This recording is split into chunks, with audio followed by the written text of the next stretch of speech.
Have you ever said my childhood was fine and then questioned why you still don't feel okay? Because nothing truly bad happened. Nobody yelled at you, nobody hurt you. Everything was as it should have been, but still something was missing. A void you couldn't describe, couldn't show, couldn't name. Not so much something that happened to you, but rather the things that never came. Sometimes trauma doesn't come from what happened, but from what never happened. Nothing happened at home. That was precisely the problem. Not hearing that you were loved, not seeing that spark in someone's eyes when you succeeded. Not having someone ask, "What's wrong?" when you were sad. These are not events, they are absences. The impact of that absence can run even deeper than what actually happened. Perhaps you too grew up in a home like this, that quiet, great house where everything worked but nothing was ever really felt.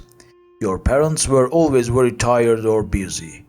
Perhaps they couldn't give you enough attention because they were crushed under the weight of their own burdens. Or maybe that's how they had learned to love. Distant, silent, wordless. You can understand all of this. Looking back as an adult, it may even seem logical. But that small version of you, sitting at the table, waiting to tell someone what had happened at school that day, could not have understood this. And they didn't need to. They just needed someone to listen and to give them the attention they deserved. But this never happened, or it remained far too faint. It built slowly, almost unnoticed, until one day it becomes too much. That moment when you saw that nobody was particularly excited when you won first place in an art competition. Those moments when your fear was brushed off with "nothing's wrong." Those moments when you were told there was nothing to cry about.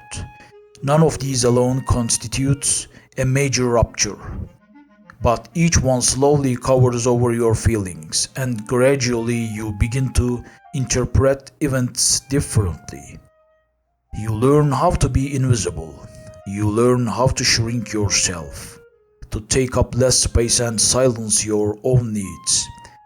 This is how a compliant child is formed. Behaviors that cause no trouble gradually begin to embed themselves into character. You stop crying, or you only cry where nobody can see. You learn to keep your desire inside. You try to sense what others need. Reading the room and acting accordingly feels safer than meeting your own needs. Is there tension at home? You go quiet. Is someone unhappy? You try to fix it. Did something go wrong? It was probably your fault. Adults generally praise you for being well behaved and causing no trouble. They tell you at every opportunity how mature you are, and over time you internalize this. Yet the one being praised is not you, but rather that mask that suppresses the real you. Years pass and you become an adult. That home no longer exists, nor do the same people around you. But you continue doing the same things. You apologize unnecessarily. You try to read people's faces. Saying what you need feels like something to be ashamed of. You frequently say that you are fine and nothing is wrong, yet the feelings inside you are not quite like that. The reason for this is that the child never grew up. Of course, you have grown up physically, but those learned responses, those survival strategies are still continuing. Those patterns keep running, even when there is no real danger anymore. The brain no longer remembers the threat, it simply repeats the learned behaviors. In adulthood, this manifests itself in different forms. Sometimes you find yourself overextending in relationships, constantly wondering if you are being too much. When someone seems angry with you, an alarm immediately goes off inside. What did you do? How do you fix it? How do you make them like you again? Sometimes at work, instead of seeing recognition, you prefer to fly under the radar, hoping to pass through unnoticed. Or when someone asks what you want, you realize you don't know. The other person's suggestions feel more appealing and safer. This isn't personality, it's adaptation. The difference between the two is very important. And here is the thing, children who grew up in these homes are often very successful. This tends to be true in school, in professional life, and in social relationships as well, because they learned very early on to seek approval from the outside.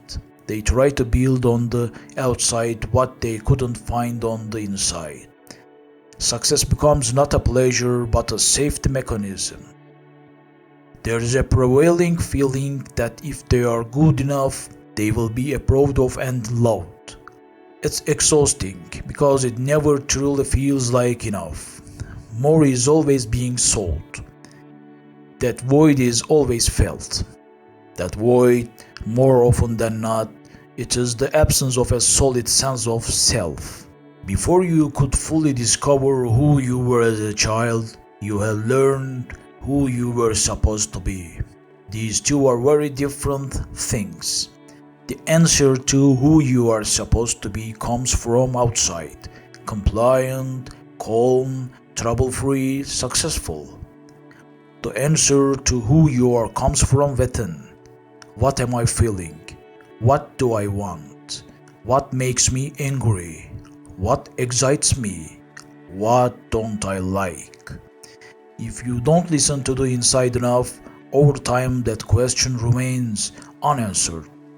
When you arrive at adulthood, finding the answer to who you are is far more difficult than we think.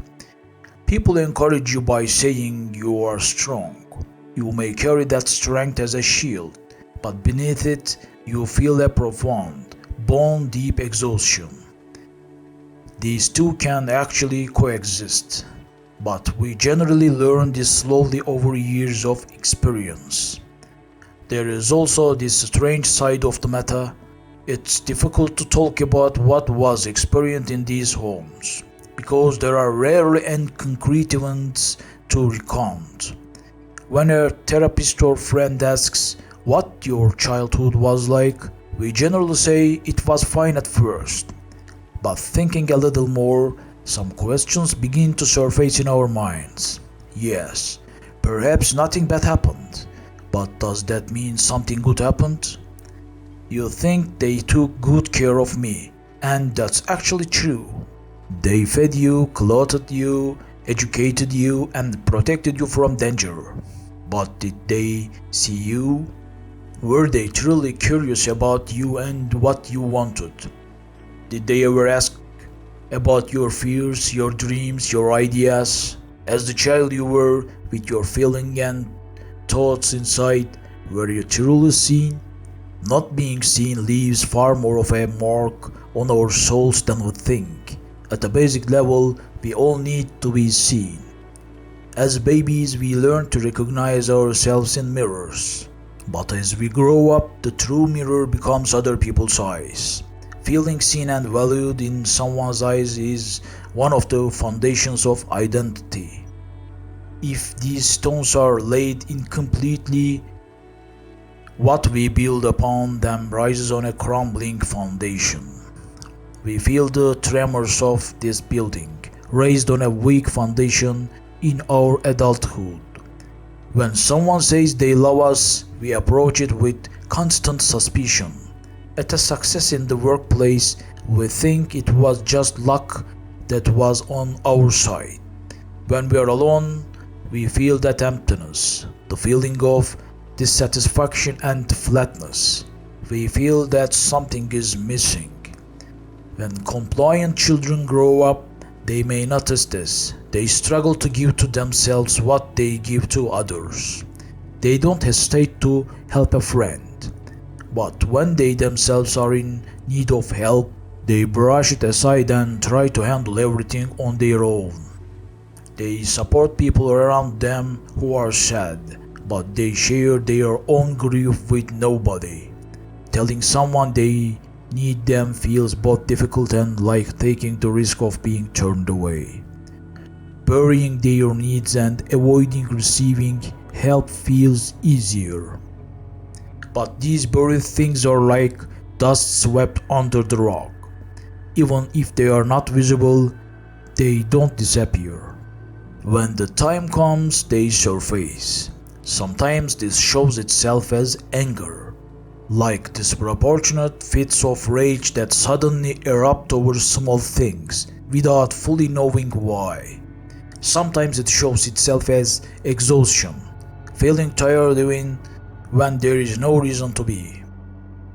It can show itself as numbness, being neither happy nor unhappy, a dull, in-between state. One day someone treats you genuinely well. They listen to you, they see you, they value you. When they ask how you are, they don't ask just for the sake of asking. They wait for your answer. And to you, this feels strange, even uncomfortable, because it's not as familiar feeling. Unfamiliar feelings create unease even when they are good. What matters is this: there are truly good things in life, when we don't always need to do anything to deserve them. The feelings you felt as a child were real, and just because nobody asked about them doesn't mean they disappeared. The sadness were real and the joys were real. Nobody just paid attention. Because they didn't pay attention, those feelings didn't lose their meaning.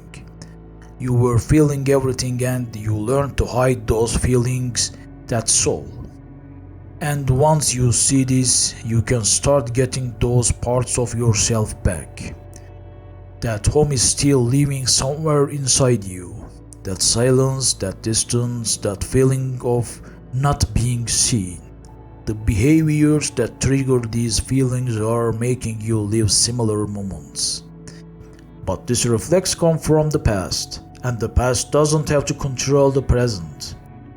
There may be a piece of all of us within this story. Some parts may have felt all too familiar. Perhaps for the first time you have seen a little more clearly something you couldn't quite name. This is not an accusation or a judgment of the past, simply the ability to notice that the things that were absent can also leave their mark. But you are no longer a child, and you can determine for yourself who you are and who you can become. And perhaps for the very first time, you can begin to listen to the person you were always meant to be.